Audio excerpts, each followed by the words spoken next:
Patih Enggang adalah cucu dari nenek orang Selampau, seorang pemimpin yang disegani karena kebijaksanaannya. Sementara itu, Rio Brani merupakan cucu nenek Sigindo Sakti yang menetap di Lempur Tengah setelah keluarganya berpindah dari Genah Padang Buku. Meski berasal dari dua daerah berbeda, keduanya terikat persahabatan yang erat. Mereka kerap menghabiskan hari-hari panjang di hutan belantara, mengembara dan berburu kijang maupun rusa untuk menghidupi diri. Patih Enggang dikenal sebagai pemimpin berwibawa, bergelar Patih, yang menjadi lambang kebesaran dan kehormatan di Selampau, wilayah yang berada di bawah kekuasaan Rencong Telang Pulau Sangkar. Rio Brani pun memegang gelar kebesaran Rio, meski penduduk Lempur saat itu tidak diizinkan memakai gelar Depati oleh orang Pulau Sangkar karena dianggap sebagai pendatang baru. Kekuasaan tertinggi tetap berada di Pulau Sangkar, dan orang Lempur wajib tunduk pada aturan tersebut.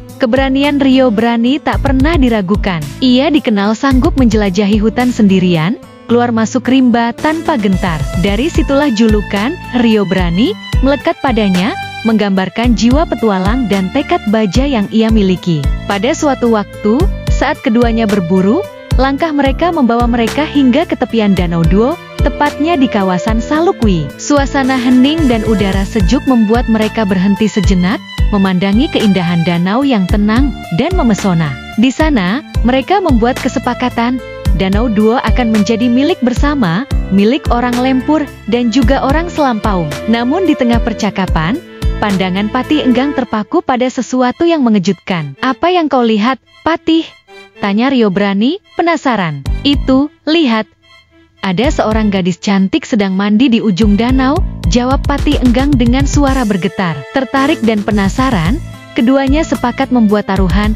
Siapa di antara mereka yang berhasil menangkap sang gadis, berhak meminangnya sebagai istri. Patih Enggang mencoba lebih dulu. Ia menyelam ke dalam danau, namun sayang, nafasnya tak cukup panjang untuk mencapai tempat gadis itu. Ia akhirnya mundur dan dengan besar hati mengakui kekalahannya. Kesempatan berikutnya diambil oleh Rio Brani. Dengan tenang, ia menyelam ke dalam air yang dingin. Perlahan namun pasti, ia berhasil mendekati dan menangkap gadis cantik yang ternyata sangat memesona dari dekat. Terkejut, sang gadis menegur Rio Brani karena berani menyentuh perempuan yang bukan istrinya, sesuatu yang dilarang dalam adat mereka. Rio Brani lalu menyatakan maksud hatinya dengan tulus, ia ingin menikahinya. Ia pun bertanya tentang asal-usul sang gadis. Ternyata, gadis itu berasal dari golongan jin atau dewa, yang tinggal di puncak Gunung Batuah, tempat yang tampak megah dan indah dari kejauhan.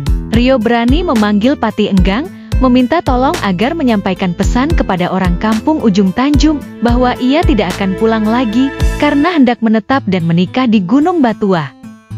Sebagai tanda cinta tanah kelahirannya, Rio Brani menitipkan tombak pusaka kepada Patih Enggang, dan membawa anjing buruannya sebagai sahabat setia di tempat barunya. Patih Enggang menerima permintaan itu dengan ikhlas. Sementara itu, Rio Brani berangkat bersama sang gadis jin, menapaki jalan berliku menuju puncak Gunung Batuah yang anggun. 10 tahun kemudian, mereka dikaruniai seorang putra bernama Wali Bujang. Ketika Wali Bujang tumbuh dewasa, ia diajak oleh Rio Brani turun ke dusun Ujung Tanjung untuk memperkenalkan diri kepada keluarga ayahnya. Velal, Wali Bujang menikahi seorang dewi jin dari Gunung Bujang, meneruskan jejak sang ayah dan semakin mempererat ikatan antara dunia manusia dan dunia jin. Sebuah kisah tentang keberanian, cinta, dan takdir yang melampaui batas dua alam.